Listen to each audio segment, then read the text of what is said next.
pornography centers sex so unapologetically that it is precisely where we should go to study how sex has historically produced inequity, but how we might be able to reform it, learn what it's done, how it's been manipulated, to figure out how to get inequity away from it. Like, how can we reimagine sex when we learn, the historical lessons that pornography teaches us about it?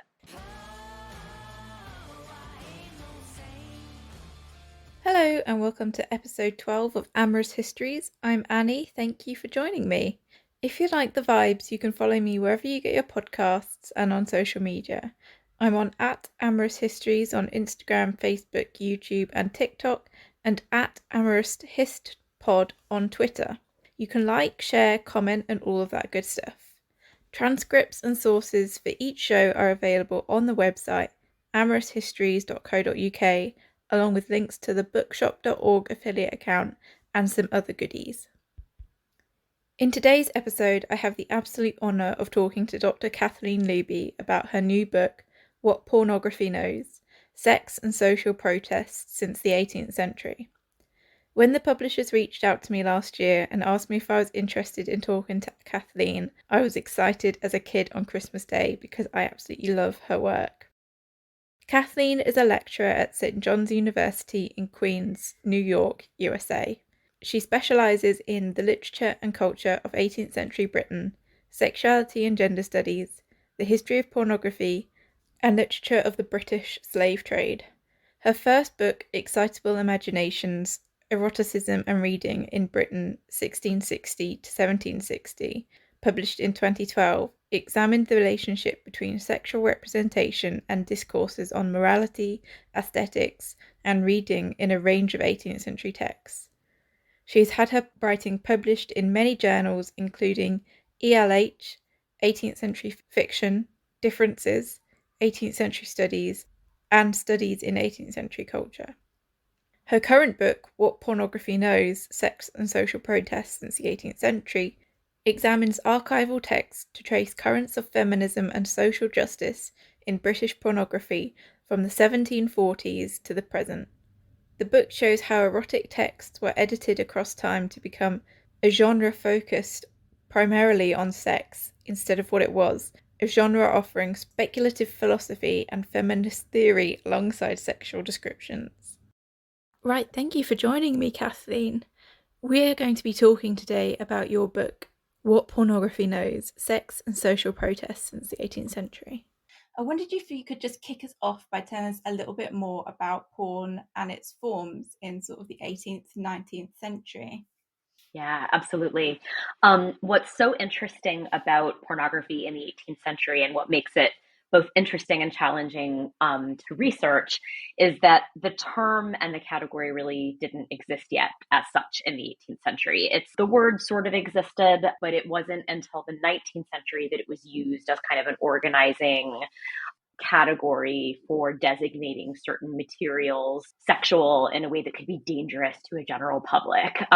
So as many historians have noted, it was libraries and museums that sort of used the term pornography or the concept of pornography to sequester certain materials in secret collections that were harder to access than general collections. The British Library, which I adore and honor in my work, but the British Library was one of the most sort of famous cases where they developed a collection during the 19th century of sexual materials that they didn't sort of catalog generally or make openly accessible.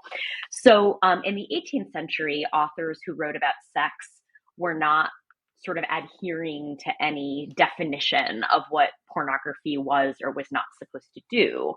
And I think what makes that so interesting and sort of complicated and exciting as a research area is that means that authors weren't setting down, as maybe they do now, I'm not sure, but they weren't setting down with an explicit project of like, how much sex can I get in? How can I make sure my reader sort of gets off on it? How can I, break taboos and push boundaries? Like the way that we think pornography works now, authors weren't necessarily adhering to those rules, which means, to answer your question more directly, that in terms of literature, pornography as I understand it, could really be anywhere. It could be in political satire, it could be in memoirs, it could be in poetry. It's all over novels as far as I'm concerned, and fiction. And of course, it could be drawn and reproduced in books, though that's more of a 19th century phenomenon. It would have made books too expensive ultimately to be illustrated in kind of lewd ways in the 18th century. So yeah, again, to directly respond to your question, pornography is sort of formless. It can kind of be anywhere, and it can temporarily arise in a work of literature and then sort of disappear, for 100 pages and then reemerge again because authors were not adhering to a kind of imperative that said, well, you're writing a pornographic text, so you have to, sort of slot in as many sex scenes as possible. So I think it works in different forms for different ends and different purposes.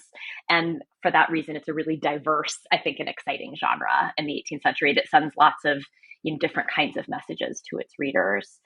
And then I'll just say quickly that one, I guess, exception to the rule is the most famous pornographic work from the British 18th century, which is Memoirs of a Woman of Pleasure by John Cleland. That's kind of, if anyone knows a pornographic text from that period, it's that novel. And the reason I think that novel is hugely important work in the history of sexuality, but it's almost like a red herring, or like, in my view, it's really atypical actually of sexual writing in the period, because it does what we think pornography does today, which is like page after page after page. There is sort of new sex scenes, descriptions, permutations, experiences. It's very diverse in the sort of diverse in the sex it's trying to catalog.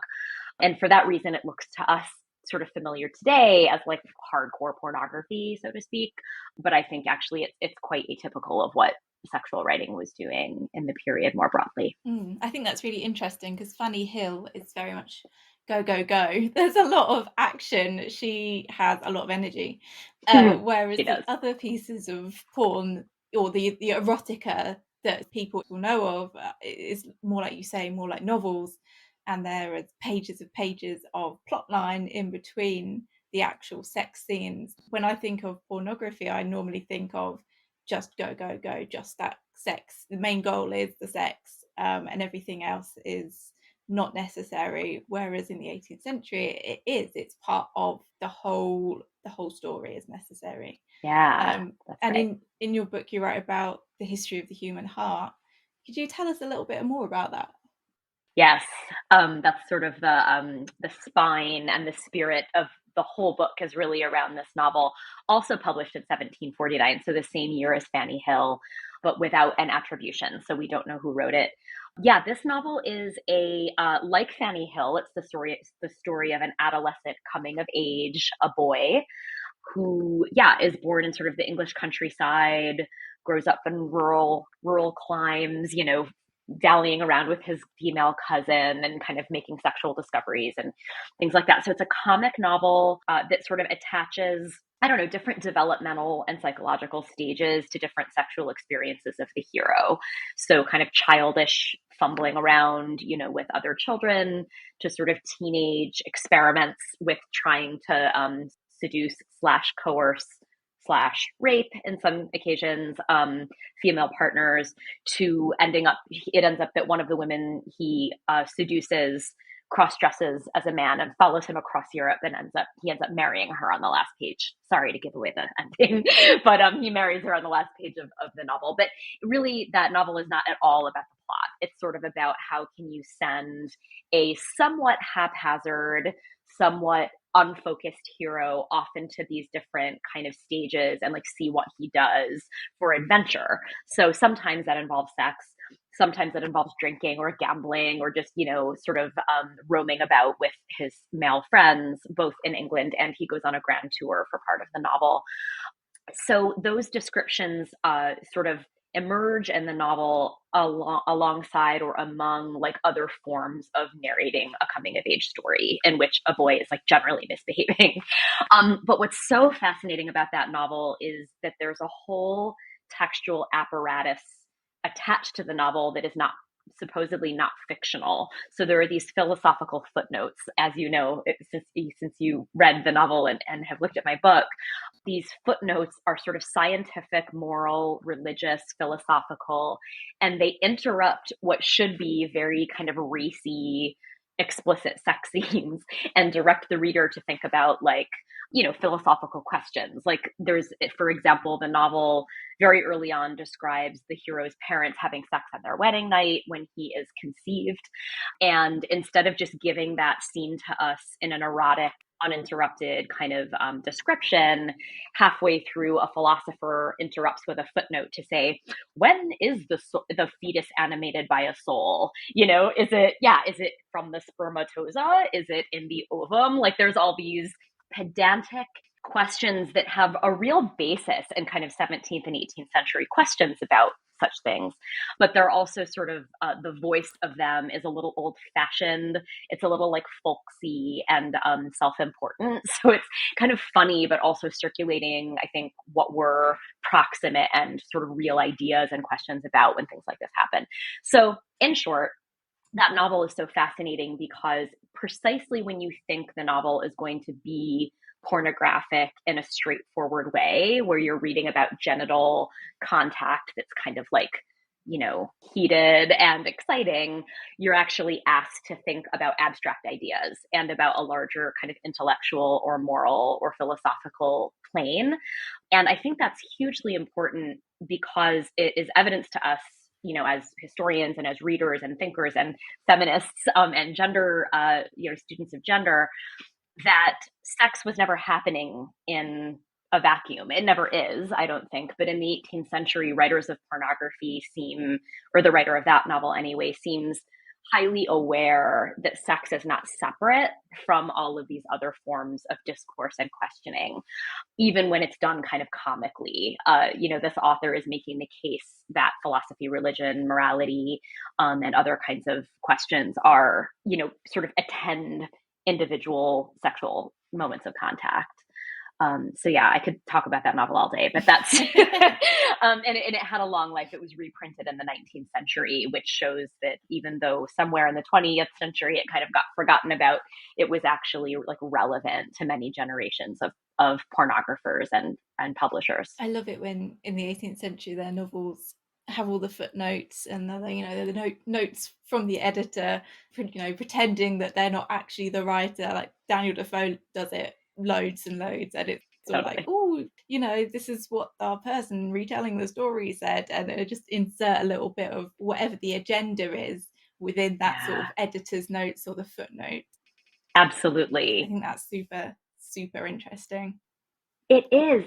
And I would add to that and say, I think it also reminds me of the philosophical style of the period as well, because even if we think of a writer like John Locke or David Hume, and even though they don't necessarily use footnotes to kind of separate lines of thinking out of their writing, they do this thing, Locke does it especially, where he'll be like, I can imagine a reader right now would say, that this isn't how memory works, or this isn't how sensation produces ideas in a person. So let me say to them, and he kind of like stages this dialogue with an antagonist, right? And it seems to me these footnotes are doing something a little bit similar, where they're acknowledging a kind of conversation that they're separating out into two positions to almost like make them more explicit from one another. Yeah, it's wildly interesting. And it really shows how much attention 18th century readers, had to exert to get through a text like this, shuttling back and forth. Yeah, definitely. Do you think that porn in the 18th century, or maybe even, throughout the century, do you think that it was just about arousing the audience? Or do you think that it was about delivering other narratives as well? I think that pornography and moral fiction, I think, does this as well. But pornography is almost always addressing women in the period. If not addressing, then, describing women, because most pornography in the period describes men pursuing women. There are exceptions to this, but by and large, that is a key sort of theme in pornography. And rather than simply show men having easy access to women who readily satisfy their desires, usually in the period, there's an antagonism between the gendered characters. women sometimes say yes enthusiastically. We know that from Fanny Hill. She often does, but they often say no. They often say, in the history of the human heart, there's a character, Sapphira, who I believe is a Quaker. And she says, I'm betrothed to somebody. I want to be a virgin when I get married. Please do not seduce me. And, the hero's like, all right. And then the next time he sees her, sneaks into her bedchamber, tricks her. And he rapes her. And she ends up dying from grief because not at necessarily at having had sex with him, though that's part of it, but it's the moral change that she undergoes in the eyes of the world, right? She says, I can never now marry, like I'm destitute, my life is over. This happens in Clarissa by Samuel Richardson, right? This is like a dominant theme of the 18th century. So pornography doesn't just leave that aside, which it could, right? When we think about it, like pornographers could have said, let's not tell like the sad parts of the story. Let's just like, show women being kind of ever willing and enthusiastic about sex, but it doesn't do that. And I don't think that's because it was eroticizing rape. I actually don't think that at all, because the details that are given on behalf of women are often like principled statements against sexual violence or principled statements uttered by women about why their chastity is so important to them. And it's rarely like, oh, because I love God and I want to be, whatever. It's usually because they know they will be judged so harshly by a world that devalues them based on their loss of, virginity or continence or whatever you want to call it. So yeah, I think that pornography is literally simultaneously evoking its readers' erotic curiosity and showing readers that their erotic curiosity sometimes works at the expense of the well-being of like women and other kinds of disenfranchised people in the 18th century. I think it's actually a really serious genre, which is where I'm kind of a weirdo. But that's what the research tells me. I think you're spot on. I think it's all about value. I think sex in 18th century pornography is mostly about the value of either the woman or the man. My theory is about economic exchange and bodies and all of that. Like it all is basically an economic exchange. That's right. Because, in various novels, you're either sleeping with a sex worker, so there's the literal exchange of money, or you're sleeping with someone who either is your married partner or has said they're going to marry you.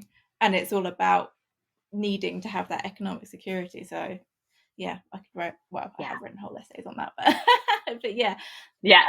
Excellent. I entirely agree. Yeah, super interesting stuff. And seeing as you are talking about that, do you think that the novels or the porn disguises itself? Do you think they are working actively to disguise the pornography by building all of this stuff around it? Like, do you think the choice of metaphors says anything about the writer, or maybe less so the writer and more about society at the time when they're working to disguise the porn? That's a really good question. And I've never quite thought about it that way. But I think, at the risk of sounding equivocal, I think it's both. But I think it works both ways. On the one hand, I think that there was nothing particularly secretive or disguised about like the titles of these books. So the history of the human heart, on the one hand, we've got history, which like we also have, the history of Tom Jones, or the history of Clarissa, the history of a young lady. Like history was a common term used for novels, or in the titles of novels in the period, that lend a level of kind of gravity or length, at the very least, to a fictional work.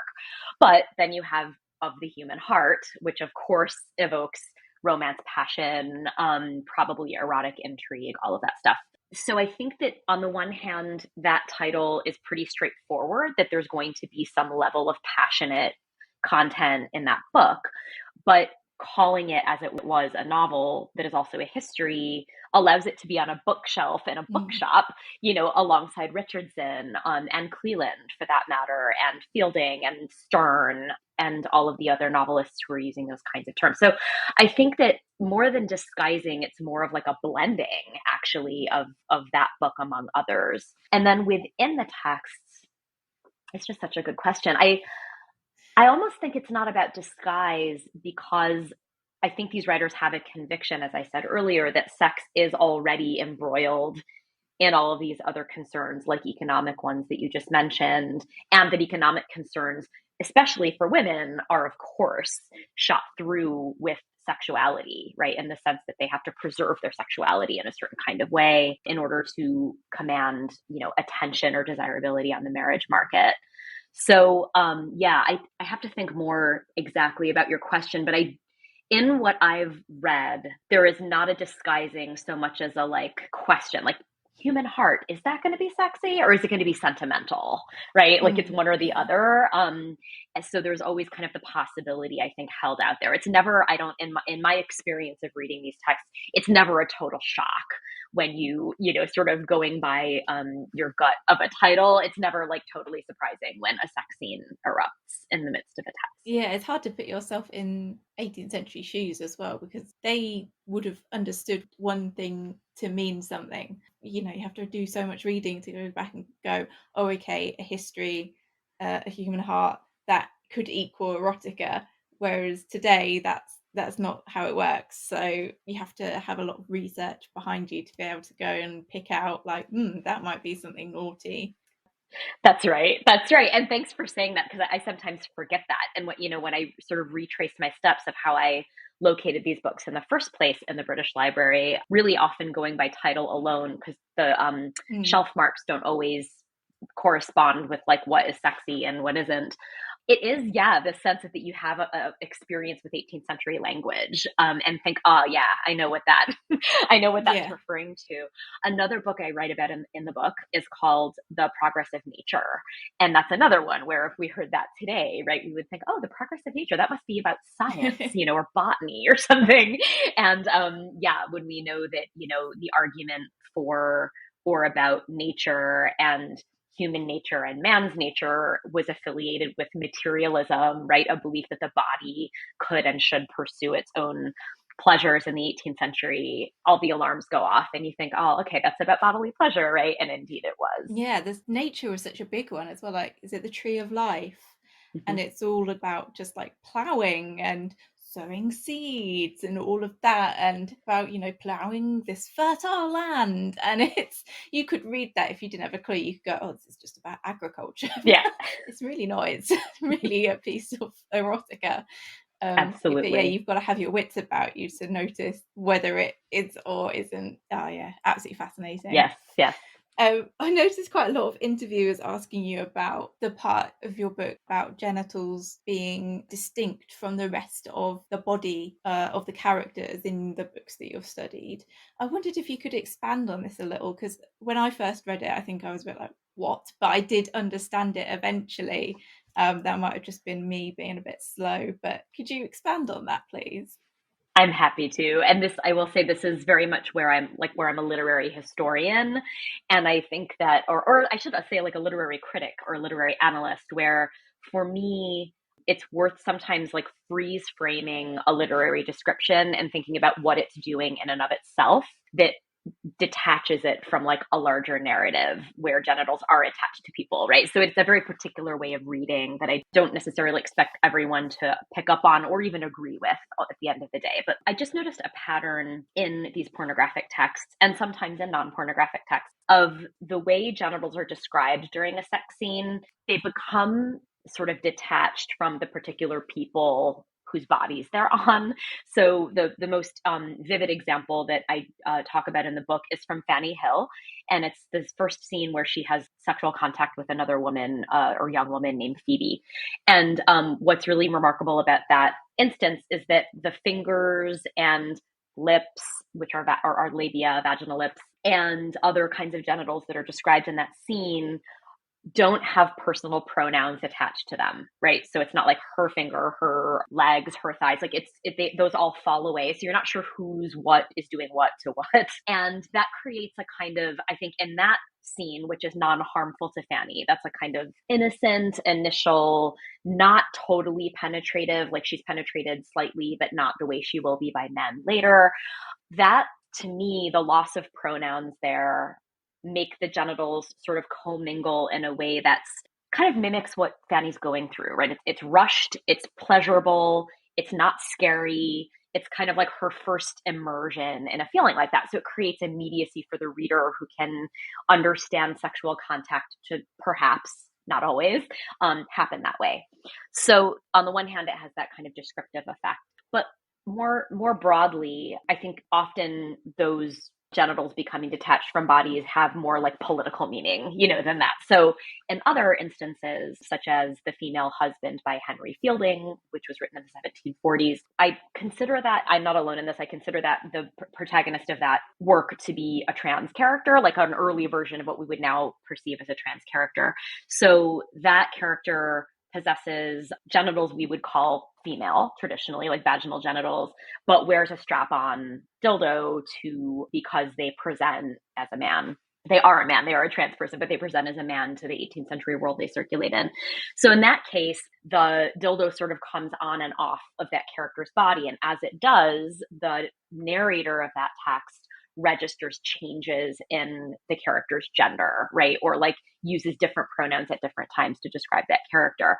So that says to me there was a higher consciousness in the 18th century about gender non-determinism, or the inessentiality of the relationship between gender and the body, but also the idea that like the body could change, right? That a penis being attached to a body as a prosthetic could behave as like could make that body be a different body in a substantial social and physical way. So yeah, understanding genitals, and there are other examples I could talk about, but pornographic texts tend to and they still do, right? They take genitals like as a centerpiece, not a marginal or liminal, set of attributes, but they really feature them and center them. And when they do that, they sometimes cut away the people that are actually attached to them, or they cut away, they zoom in so closely that you can imagine the genitals like freely floating from one person to another, or the possession of those genitals becoming questionable, like who owns them?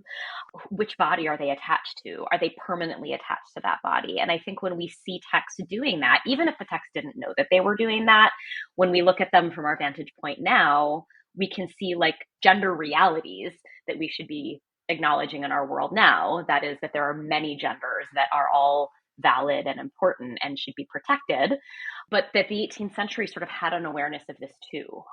Anyway, I could go on about that also forever. But yeah, that's kind of, so it's fairly like academic, reading that I do in that book, and it's not one that I would expect everyone to agree with, but I think because pornography so boldly will take genitals of their own accord and separate them from people, it helps us to see like the social meaning that ends up getting attached to genitals and allows us to kind of analyze it. Yeah, I think it's really, really interesting point, and one that I had never thought of before. And you're so right about gender in the 18th century. I think a lot of people like to believe that it was male and female, man and woman, and all of this, and being trans or non-binary is a whole new thing, but it's really, really not. it's It's as not. old as time. It is.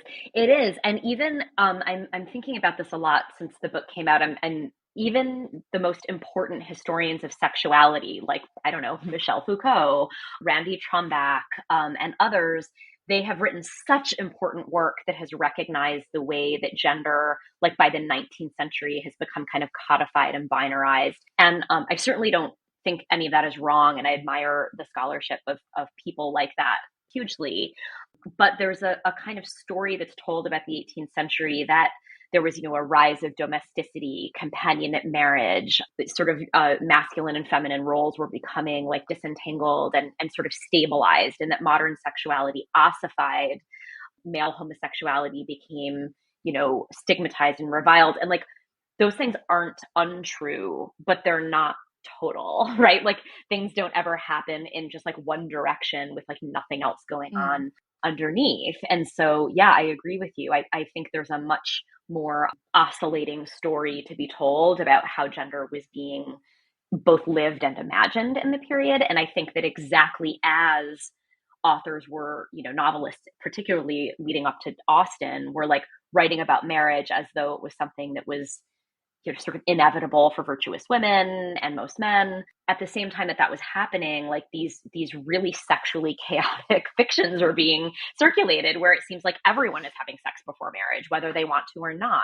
And people are highly aware of what that sex means for people who are entering a marriage market. Like, it's very messy. This is what I love about the 18th century. It's such chaos. It is chaos. Mm-hmm. And you talk about feminism quite a lot in the book, and reading it from a feminist perspective right up until the 60s, where you talk about how men edited historical porn to make it more suited towards their academic inclinations and their taste. Do you think that feminism is reclaiming, or claiming porn currently, like taking it back almost from the academics of the mid-20th century who did their best to raise women?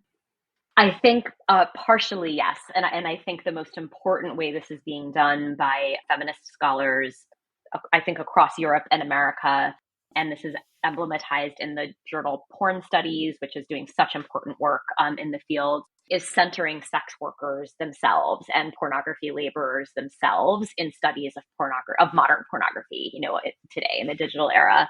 So scholars like Heather Berg, Marielle Miller-Young, they are media studies scholars who have written books that are, their field work is on porn sets and at, conventions of the adult entertainment industry. So to me, that's an enormously feminist move because, it's also Marxist. You're just centering the people actually doing the labor and basing an analysis of pornography on the conditions of work that people are undertaking and considering their own experience of it. So I think in that regard, yes. I think there's much more women produced porn now, which is great.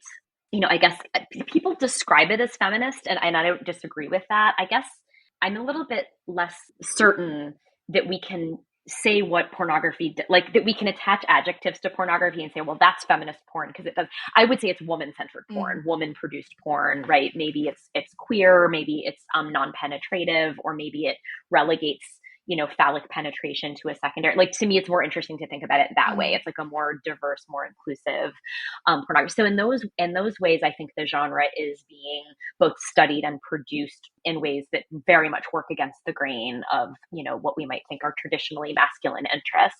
But I still, at least in America, I still think, look at what's happening with the public school curricula and state university curricula, like in the state of Florida right now. There's no way, I'm pretty sure if I taught at a state university in many of the southern states of this country, I wouldn't be able to teach courses on the history of pornography, like I do living in New York and working at a private institution. Amazingly, the Catholic priests are fine with it, who, are on the board of my university. But anyway, so I don't think we can safely say that pornography is like headed in a feminist direction or is always being interpreted as having feminist possibilities or like social justice aims, even though I kind of think the genre works that way. I think there are a lot of ways where we're still not sure, and by we I mean sort of politically and socially, we're still not capable of thinking about it in any other way than being, damaging or subcultural, So that's a little bit of a wayward answer to your question, but I also think one has to acknowledge that so much pornography that's produced today still does work at the expense of the well-being of women of color, particularly underage women and girls. So like these are realities that no honest account of pornography can put to the side. And there's a lot of work to do, in my view, to decriminalize sex work and pornography work and unionize and enfranchise the workers actually, making it so that it can be done safely. And then we can sort of talk about it in ways that are not as legalistic as we currently do. Yeah, you're so right about that. I think that sort of leads me quite nicely onto my next question, which I think is probably slightly selfish in that I want you to sort of tell us why you think the study of pornography, historical or contemporary, is necessary, because it is necessary. Yeah. Why do you, Kathleen Lubey, think that it's necessary? Thank you so much for that question. These questions are so good. I feel like how to be concise in my answer. I think the best way for us to be able to understand our present is to understand the past, because in my experience as a person and as a teacher, it's very hard for us to analyze what's so close to us with any critical distance. And I think that looking at historical instances of pornography can disassociate us from what we expect pornography to do, or what we expect women to look like or sound like in pornography, or men for that matter. So I think it's necessary because historically it can sharpen our understanding or offer us insights. It can surprise us more easily than we're willing to be surprised by things that are right in front of us. So, after, if someone reads my book or just listens to this podcast and thinks, oh yeah, maybe genitals do kind of set off on their own in 18th century pornography, and then they go to Pornhub and watch like a 5-minute digital, porn clip, maybe they'll see those genitals working differently. Maybe they'll think, oh, why is it important that that woman's vagina like took up the whole screen for 30 seconds straight? Like, should I think about that? What are the possible things I can think about that? So it can provide an almost like we call it like a hermeneutic in literary studies, but like an interpretive framework for asking questions about how texts work for us now. So that's one answer about like why the historical component is important. But to me, the more important answer is that because women have predominantly, their bodies have been sort of the center of pornography, but also have been shown to absorb violence in pornography for centuries, it's an opportunity to study women and to center women or people with invaginated bodies. They might not all be coded as women. It disallows us from ignoring what penetrative sex, how central it is to culture, and how the social order is sort of built on it in so many ways, and in ways that privilege usually people with penises and usually disenfranchises or like limits the possibility of people without penises.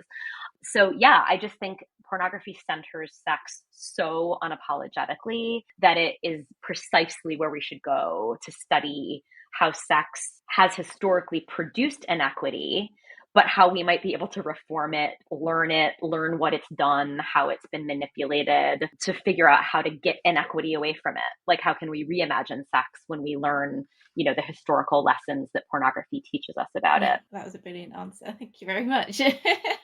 Thank you. Thank you. I think a good way to finish would be, do you have any sort of recommended reading for anyone else who is interested in the history of porn or in 18th century porn in particular? Yeah, I mean, I think The History of the Human Heart is a great read. It's a long one. It is on Google Books, I'm pretty sure now. It wasn't when I first started this book project. I had to work with Xerox copies.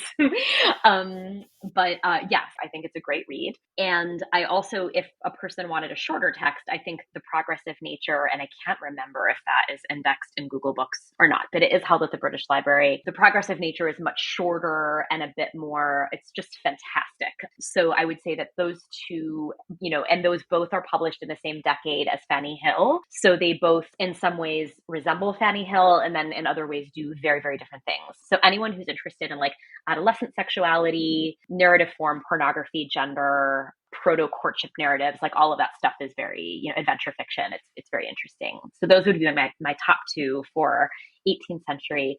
But then I would add into the 19th century a short novel, and there is a modern edition of this by a press called Valancourt Books. It's called Letters from Laura and Eveline. And it's an important tiny short novel in the history of trans pornography. So the two central characters are trans, and they have sex with cis men in this kind of like orgiastic setting that mimics heterosexual marriage and does all kinds of interesting things describing bodies that are conceived as non-binary, and pronouns are non-binary. And it's a remarkable kind of narrative experiment in the erotics. I am not a trans person, so I can't speak to this, but in the history of how trans gender and trans sexuality and eroticism are narrated. It's amazing. I actually have a student right now named Dan, so I'll give a shout out to Dan Falco. He's writing a master's thesis on that novel right now, and it's very exciting. Amazing. That's awesome stuff. Oh, well, thank you very much. That's been lovely to talk to you. Where can the listeners find you online, on social media, and where can we all go and get the book from?